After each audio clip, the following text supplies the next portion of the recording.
नमस्कार, उत्तराखंड के खास बुलेटिन में आप सभी का स्वागत है। मैं हूं रेनू आपके साथ। तो चलिए शुरुआत करते हैं उत्तराखंड की कुछ खास खबरों से। केंद्रीय शिक्षा मंत्री डॉक्टर रमेश पोखरियाल निशंक ने अपने देहरादून प्रवास के दौरान देश की नई शिक्षा नीति को दिशा में बदलाव का नया आधार बताया है। केंद्रीय शिक्षा मंत्री ने कहा है कि नई नीति में कई ऐसे बदलाव किए गए हैं जो देश में शिक्षा व्यवस्था को बदलने में कारगर साबित होंगे। केंद्रीय शिक्षा मंत्री ने कहा कि दुनिया में हिंदी भाषा तीसरे नंबर की सबसे ज्यादा बोली जाने वाली भाषा है, जिसमें अब सरकार की नई शिक्षा नीति भी इसमें बढ़ाने वाली साबित होगी। केंद्रीय शिक्षा मंत्री डॉक्टर रमेश पोखरियाल निशंक ने कहा कि कोविड काल में भारत दुनिया में एकमात्र ऐसा देश रहा जिसने सुरक्षा और एहतियात के साथ साथ 33 करोड़ छात्रों को ऑनलाइन प्लेटफॉर्म के जरिए शिक्षा को देने का काम किया। शिक्षा मंत्री ने कहा कि कोविड काल में जिन लोगों के पास इंटरनेट नहीं था उनके लिए भी दीक्षा पोर्टल के जरिए शिक्षा को पहुंचाने का काम किया। हरिद्वार में होने वाले महाकुंभ को लेकर केंद्रीय मंत्री ने कहा कि अभी भी कुछ काम होने बाकी हैं, जिसमें अब तेजी के साथ साथ काम होने चाहिए। केंद्रीय मंत्री ने कहा कि उनके द्वारा भी अधिकारियों को दिशा निर्देश भी दिए गए हैं।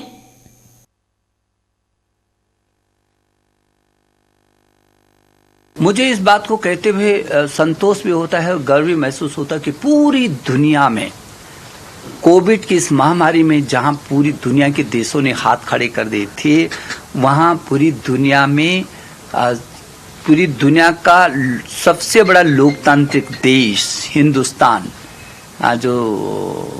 जिसकी अकेली छात्र संख्या 33 करोड़ होती है, 1000 विश्वविद्यालय होते हैं, 45,000 डिग्री कॉलेज होते हैं, 16 लाख के आसपास स्कूल होते हैं, 33 करोड़ छात्र छात्राएं होती हैं, उनको ऑनलाइन पर लाए हम। दुनिया सोच भी नहीं सकती थी। और हमने इन परिस्थितियों में भी कि 135 करोड़ लोगों का यह देश है, 33 करोड़ छात्र छात्रा हमारे पास हैं, हमने वर्ष खराब नहीं होने दिया। मैं आशा कर रहा हूं कि जो ये कुंभ है इन परिस्थितियों में अनुशासन के साथ अच्छा होगा। और पीछे के समय में मैंने एक बैठक भी की थी हरिद्वार में, और लगातार उस पर काम भी हो रहे हैं, लेकिन कुंभ अच्छा होगा। लेकिन हाँ, सभी से निवेदन भी हमारा रहेगा कि इन परिस्थितियों में सभी लोग मदद करें ताकि अनुशासन के साथ उस कुंभ को मेरे राज्य की सरकार अच्छे से कर सके।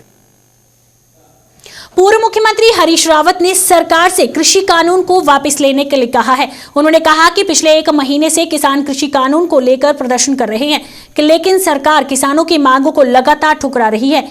ये बात पूर्व मुख्यमंत्री ने अपनी काशीपुर के दौरान पत्रकारों के साथ बातचीत के दौरान कही। उन्होंने कहा कि कांग्रेस पूरी तरीके से किसानों की मांग का समर्थन करती है और सारे राष्ट्र को किसानों के समर्थन में आना चाहिए।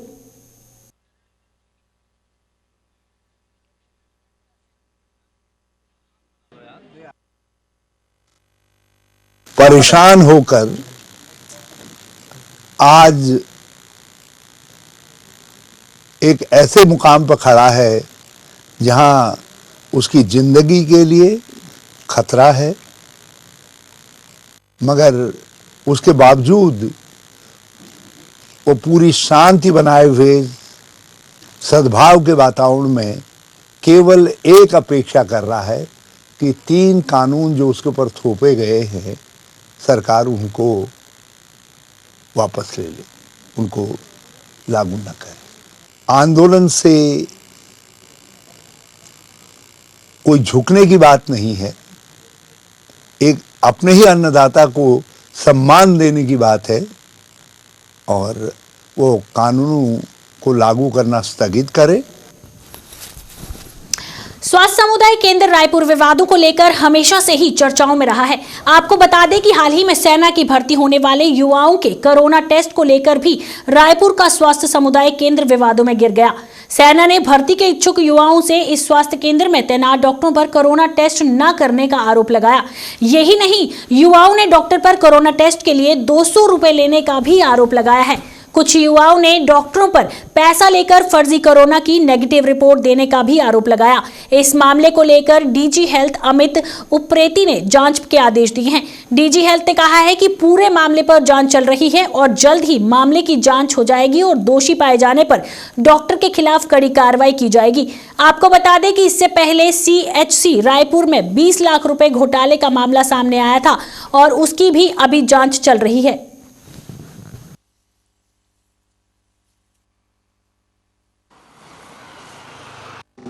अभी जांच के आदेश दिए गए हैं, जब जांच आ जाएगी तो उसके बाद मैं आपको जानकारी दे दूँगी।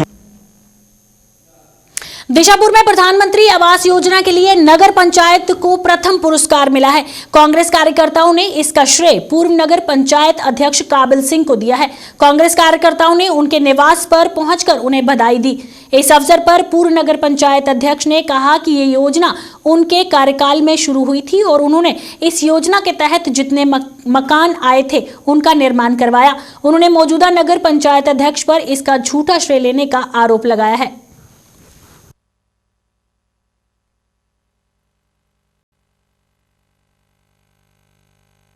ये कार्यक्रम हमारी जितनी जनता आई है ये हमें सम्मानित करने के लिए आई है, क्योंकि हिंदुस्तान में नगर पंचायत दिनेशपुर भारतीय प्रधानमंत्री आवास योजना में प्रथम स्थान प्राप्त किया है। क्योंकि जो भी मकान मेरे कार्यकाल में आए थे 1174 और जितने पैसे भी आए मेरे कार्यकाल में बटे, जो इस टाइम वर्तमान चेयरमैन है उनके कार्यकाल में खाली दूसरी किस्त 5 करोड़ 35 लाख रुपए आई है।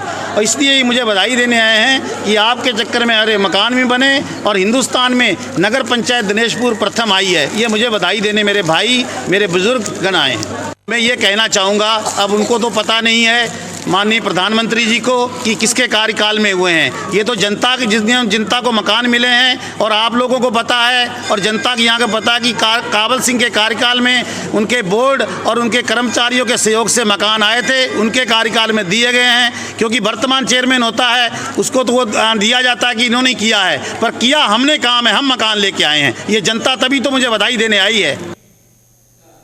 2022 के विधानसभा चुनावों को देखते हुए भारतीय जनता पार्टी संगठन स्तर पर जहां कार्यकर्ताओं को मजबूत बनाकर सरकार के कार्यों को आम जनता के बीच ले जाने की रणनीति पर काम कर रही है, तो वहीं बूथ स्तर पर शक्ति केंद्र कार्यशाला का आयोजन कर सभी कार्यकर्ताओं के आह्वान किया गया कि सरकार के कार्य जन जन तक ले जाएंगे ताकि 2022 के विधानसभा चुनाव में भारतीय जनता पार्टी दोबारा बहुमत मिले।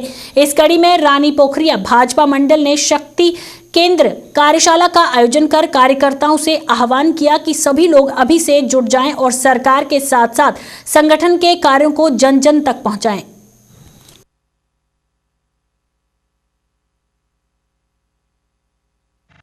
भारतीय जनता पार्टी समय समय पर अपने कार्यकर्ताओं का प्रशिक्षण देती रहती है और उत्तराखंड में नहीं ये पूरे भारत में ये कार्यक्रम चल रहा है शक्ति केंद्रों का। जिस तरह से पूर्व में मंडलों का सम्मेलन भारतीय जनता पार्टी ने किया है, उसी तरह से उस कार्यक्रम को अब शक्ति केंद्रों पर ले जाने का बनाया गया है। और भारतीय जनता पार्टी रानी पोखरी मंडल ने अपने शक्ति केंद्रों पे कार्यक्रम कर रही है। एक मकसद ये है कि भारतीय जनता पार्टी कार्यकर्ताओं रहित पार्टी है और कार्यकर्ता मजबूत होगा तो पार्टी मजबूत होगी। देश भर को कोविड-19 वायरस से मुक्त बनाए जाने के लिए वैज्ञानिकों की खोज अब अंतिम चरण में है। जल्द ही कोरोना वैक्सीन देश के नागरिकों को मिल सकती है, जिसके लिए स्थानीय प्रशासन ने ट्रायल भी शुरू कर दिया है। रुड़की के सिविल अस्पताल में भी कोरोना वैक्सीन को लेकर ड्राई रन हुआ। इस अवसर पर रुड़की के ज्वाइंट मजिस्ट्रेट और अस्पताल के CMS भी मौजूद रहे।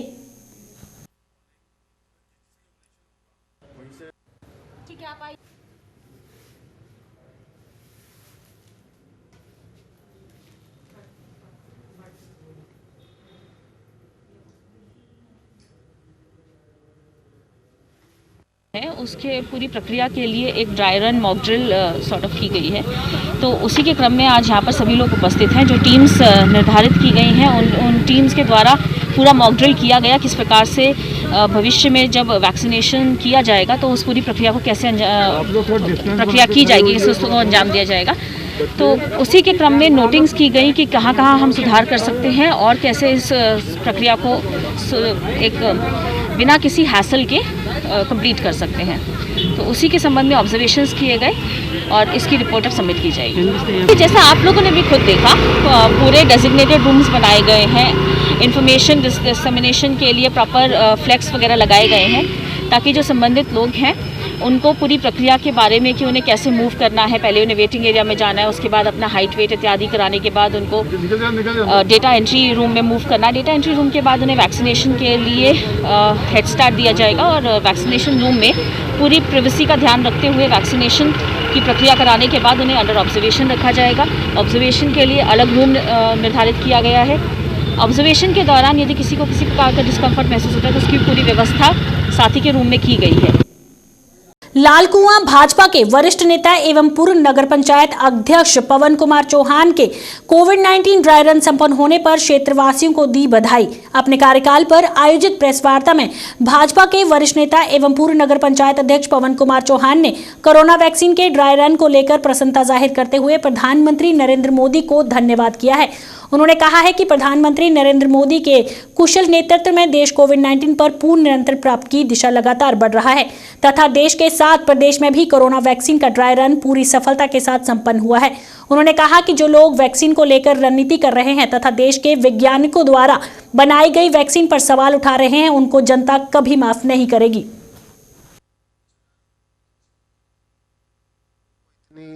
विचारों को जानकारी नहीं है कि कोई पार्टी क्या वैक्सीन बना रही है। हमारे वैज्ञानिकों का अपमान कर रहे हैं वो लोग तो वही हैं जो झूठे किसानों को ले जा करके बैठा करके उनको गुमराह करके और वो वहाँ ले जा करके सोचते हैं कि हम किसी तरह मोदी का विरोध करें। वैक्सीन को भी ये कहते हैं कल परमाणु बम तो फिर हमने बनाया, भाजपा ने बनाया, इन्होंने तो कुछ बनाया नहीं, तो हमारा माना जाएगा, भाजपा का माना जाएगा। या कोई ऐसी चीज़ें होती हैं जो भाजपा करती है उसको तो ये नहीं कहते हैं भाजपा का, फिर कहते हैं कि तो हमारे साइंटिस्टों ने बनाया। तो वैक्सीन को भाजपा ने बना दिया और परमाणु बम साइंटिस्टों ने बनाया। आज भी हमारे वैज्ञानिक ही हैं, सब कुछ वैज्ञानिकों की बनाई है। संगम ट्रस्ट अपना 6वां स्थापना दिवस 14 जनवरी को मनाने जा रहा है। कोरोना को लेकर ट्रस्ट के महासचिव राजेश तिवारी ने जानकारी देते हुए कहा कि स्थापना दिवस के मौके पर संगम ट्रस्ट के सभी कार्यकर्ता व उच्च अधिकारी आपस में वर्चुअल के माध्यम से जुड़ेंगे।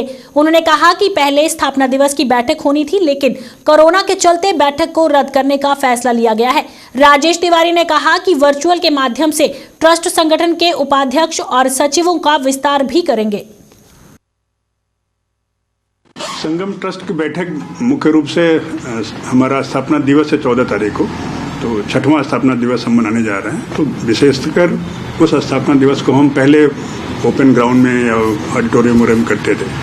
कोविड की वजह से ये समस्या आ रही है कि हम एक जगह भीड़ कैसे इकट्ठा करें, तो उसको अवॉइड करने के लिए हम लोग इस बार प्लान किए हैं वर्चुअल करने के लिए। तो इस मीटिंग में ये डिसाइड हुआ कि हम वर्चुअल करेंगे और संगठन का हम विस्तार भी कर रहे हैं। अपने कुछ उपाध्यक्ष हैं, सचिव हैं, उनको हम करेंगे। और एक हमने अभी कोर कमेटी बनाई हुई है। कोर कमेटी जो इम्पोर्टेंट डिसीजंस लेनी होती है वो उस कोर कमेटी में वो प्रस्ताव रखा जाएगा और फिर वो लोग जो कमेटी के मेंबर हैं वो अपने प्रस्ताव को ओके करके अध्यक्ष से उसकी अनुमति लेके उसको डिस्क्लोज करेंगे। लक्सर में स्थित जल संसाधन विभाग कार्यालय के प्रधान सहायक बिंदर कुमार द्वारा विभाग की 1.5 करोड़ से अधिक की राशि का गबन किए जाने का मामला सामने आया है। विभाग के जेई राजेश निर्वाल ने गबन के आरोपी बिंदर कुमार के खिलाफ लक्सर कोतवाली में धोखाधड़ी का मुकदमा दर्ज करवाया है। जेई राजेश निर्वाल के मुताबिक बिंदर कुमार द्वारा विभाग का जो पैसा हड़प किया गया वो जलकर की वसूली का पैसा था, जिसे बिंदर कुमार द्वारा विभाग के लडोरा और मंगलोर के बैंक खातों में जमा करवाया जाना था, लेकिन आरोपी ने उक्त राशि को बैंक में जमा करवाने के बजाय खुद ही हड़प लिया। कोतवाल हमेंद्र नेगी ने बताया कि आरोपी बिंदर कुमार के खिलाफ मुकदमा दर्ज करने के साथ ही मामले की छानबीन शुरू कर दी गई है। 1/2021 को जल संस्थान के सहायक अभियंता राजेश कुमार निर्वाल द्वारा थाने पर एक लिखित एफआईआर दी गई कि उनके विभाग में एक कर्मचारी वीरेंद्र कुमार सनोव राजपाल निवासी मेरठपुर देवन द्वारा जो इस पे जल संस्थान के 1,76 लाख रुपए का गबन कर दिया गया है, जो कि लोगों द्वारा जल संस्थान का जल का मूल्य था उसको गबन कर दिया गया। इस संबंध में थाने पर अभियोग दर्ज करके आवश्यक कार्रवाई मुकदमा दर्ज करके आवश्यक कार्रवाई की जाएगी। के जल संस्थान कार्यालय में 1,76 लाख रुपए के गबन का मामला सामने आया है, जिससे विभाग में हड़कंप मचा हुआ है। यह गबन किसी और ने नहीं बल्कि विभाग के प्रधान सहायक बिंदर कुमार द्वारा किया गया है। बिंदर कुमार द्वारा यह पैसा जलकर वसूली के रूप में वसूला गया था और इस पैसे को विभाग के बैंक खातों में जमा करा जाना था, लेकिन प्रधान सहायक द्वारा खातों में पैसा जमा कराने के बजाय रुपये को खुद स्वयं हड़प लिया गया। इस मामले खुलासा होने के बाद विभाग के जेई राजेश निर्वाल द्वारा ये मामला इसकी शिकायत लक्सर कोतवाली पुलिस को की गई, जिसमें बाद में एफआईआर दर्ज कर ली गई है। अब पुलिस मामले की छानबीन कर रही है। साथ ही विभाग ने भी अपने स्तर से मामले में जांच बिठा दी है। आने वाले वक्त में पता चलेगा कि और कितना गबन किया गया है और इसमें क्या कार्रवाई हो पाती है। तस्वीर सिंह, जगह 24/7 न्यूज़, लक्सर। लॉकडाउन के बाद धीरे धीरे पटरी पर लौट रहे मांस और अंडे के कारोबार पर एक बार फिर से संकट के बादल छा गए हैं। पिछले कुछ दिनों से देश के कुछ राज्यों में बर्ड फ्लू की खबरें आने के बाद मांस और अंडे के व्यवसाय में काफी कमी आई है। हालांकि उत्तराखंड अभी तक बर्ड फ्लू की दस्तक से महफूज है। बावजूद इसके यहाँ के कारोबारियों पर भी इसका खासा असर पड़ता दिखाई दे रहा है। रुड़की शहर के चिकन और अंडा कारोबारियों का कहना है कि बर्ड फ्लू की खबरों से कारोबार आधा हो चुका है, तो वहीं कुछ कारोबारियों का मानना है कि इन दिनों इस तरह की अफवाह फैलती है, ये मात्र एक अफवाह है और कुछ भी नहीं। बहरहाल बर्ड फ्लू की खबरों से लोग दहशत में हैं, जिसे मांस का कारोबार दिन प्रतिदिन ढलता नजर आ रहा है। वहीं रुड़की सिविल अस्पताल की चिकित्सक डॉक्टर वंदना भारद्वाज ने इसके बचाव के उपाय बताए हैं। उन्होंने बताया किसी भी वायरस से बचने के लिए साफ सफाई बेहद जरूरी है। इसके साथ ही 160 डिग्री फ़ारेनहाइट तापमान पर पका भोजन सुरक्षित होता है।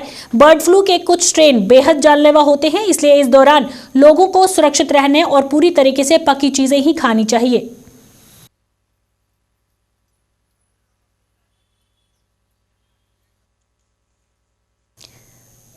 लक्सर पुलिस द्वारा नवनियुक्त सीओ विवेक कुमार के निर्देश में चलाए जा रहे नशा विरोध अभियान के तहत क्षेत्र के मोहम्मदपुर बुजुर्ग और रायपुर गांव से 3 शराब तस्करों को गिरफ्तार किया गया है।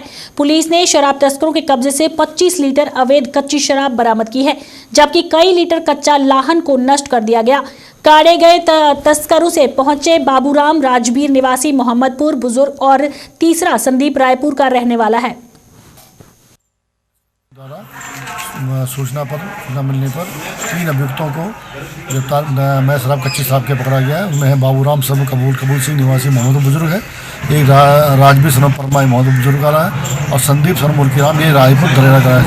इनके कब्जे से 25 लीटर दारू कच्ची शराब मिली है, जिसके विरुद्ध थाने पर अभियोग दर्ज करके कानूनी कार्रवाई की जा रही है।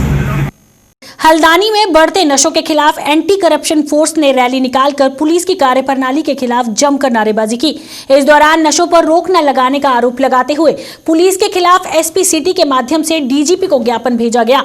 अपनी 8 सूत्रीय मांग पत्र में एंटी करप्शन फोर्स ने जिले में बीड़ी, सिगरेट और हुक्के पर पूर्ण रूप से प्रतिबंध लगाने की मांग के साथ ही हल्द्वानी शहर में नशीले पदार्थों के कारोबार को तत्काल बंद किए जाने की मांग की है। इसके साथ ही पुलिस द्वारा नशों को रोकने के लिए प्रभावी कदम उठाने की एससी सिटी से मांग की। आंदोलन यहाँ पर करना चाहते हैं। हम नशा मुक्त उत्तराखंड की कामना करते हुए पूरे शहर हल्द्वानी में जिस तरीके से यहाँ पर नशा खुलेआम बिक रहा है और संरक्षण मिलने की शिकायत जनता के बीच से आ रही है, और हर गली चौराहे में, कोचिंग सेंटरों में और पढ़ने वाले स्थानों पर बच्चे वहाँ पर नशे का प्रयोग कर रहे हैं, जिस वजह से हमारी आने वाली पीढ़ी गुमराह हो रही है। आने वाली पीढ़ी के गुमराह होने से पूरे समाज को बहुत बड़ा खतरा है। अगर आने वाली पीढ़ी नपुंसक पैदा होगी तो आने वाला समाज बड़े घातक स्थिति में होगा। उस समाज की ऐसी स्थिति ना आए, इसलिए आज राष्ट्रीय मानवाधिकार संगठन के माध्यम से हम सब लोग यहाँ पर इकट्ठा हुए हैं। इसमें सभी बुद्धिजीवी हैं, हर वर्ग विशेष का आदमी है, हर वार्ड से एक प्रतिनिधि यहाँ पर आया हुआ है। काशीपुर देवभूमि उत्तराखंड सफाई कर्मचारी संघ के नेतृत्व में समस्त स्वच्छता समिति के कर्मचारी नगर निगम काशीपुर के प्रांगण में एकत्रित हुए, जहां उन्होंने नगर निगम द्वारा ठेका प्रदा सफाई कार्य को समाप्त किए जाने की मांग की। देवभूमि उत्तराखंड सफाई कर्मचारी के प्रदेश उपाध्यक्ष अजय बोध ने नगर निगम प्रशासन पर आरोप लगाते हुए कहा कि नगर निगम द्वारा कूड़ा ठेगा सफाई कार्य से नगर निगम को लाखों रुपए प्रति महीने का नुकसान हो रहा है।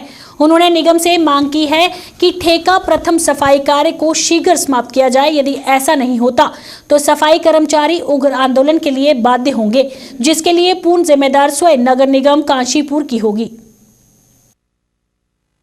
वो पैसा हमारा है, वो नगर निगम हमारा है, ये देश हमारा है, ये प्रदेश हमारा है, ये शहर हमारा, ये घर हमारा। इस घर के अंदर हम किसी प्रकार की कमीशनखोरी, किसी प्रकार का जो हमारे यहाँ शोषण चल रहा है वो शोषण नहीं होने देंगे।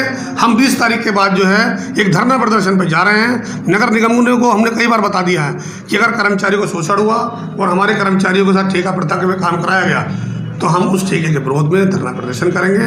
नगर निगम द्वारा हम जो है एक शांतिपूर्वक धरना करेंगे और नहीं मानता नगर निगम तो उसके बाद हम उग्र आंदोलन के लिए बाध्य होंगे। और मैं आपको एक थोड़ा सा मीडिया के माध्यम से और बताना चाहता हूँ कि डोईवाला विधानसभा में AIMIM द्वारा एक जनसभा का आयोजन किया गया, जिसमें प्रदेश अध्यक्ष डॉक्टर नैयर काजमी समेत कई बड़े नेताओं ने शिरकत की, जिसमें राज्य में आने वाले विधानसभा चुनाव की तैयारियों को लेकर चर्चा की। इस अवसर पर AIMIM के प्रदेश अध्यक्ष डॉक्टर नैयर काजमी ने कहा कि उनकी पार्टी राज्य में होने वाले चुनाव में भाग लेगी और पार्टी हैदराबाद मॉडल को लेकर चुनाव लड़ेगी।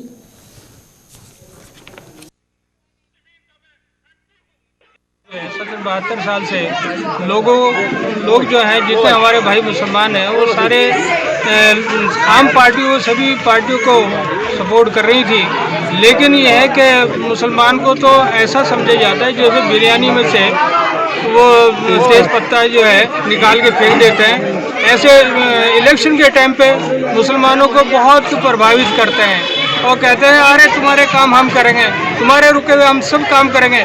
लेकिन जब वो इलेक्शन जीत जाते हैं, ये अन्य पार्टी जो कांग्रेस है, भाजपा है, बहुजन है, समाजवादी है, जब इलेक्शन जीत जाती है तो उनका कोई पता नहीं रहता मुसलमान कहाँ है या फिर जो जितने SC ST के लोग हैं इनकी भी कोई पूछताछ नहीं करते। राजनीतिक पार्टी है हमारी और बिल्कुल चुनाव लड़ेंगे और संविधान की खूबसूरती यही है कि सबको हक है चुनाव लड़ने का इस देश के अंदर। तो हम भी बिल्कुल दस्तक दे चुकी है। 1 साल लगभग हो गया है। 1 जनवरी को पार्टी यहाँ पर जो है अनाउंस हो गया था, इनॉग्रेशन किया गया था पार्टी का बाकायदा रूप में। और अब यहाँ पर जो है पार्टी पूरी तरह से अपने संगठन को मजबूत करने में लगी हुई है। आज जो मीटिंग है वो भी उसी कड़ी का एक हिस्सा है कि हमारा संगठन मजबूत हो जाएगा, हमारी पार्टी जो है वो धरातल पर आएगी।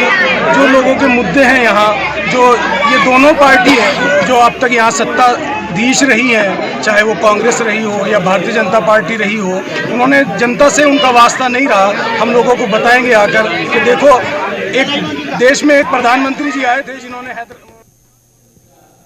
उत्तराखंड के इस खास बुलेटिन में फिलहाल इतना ही। देश और दुनिया की तमाम खबरों के लिए बने रहिए JK 24/7 न्यूज के साथ।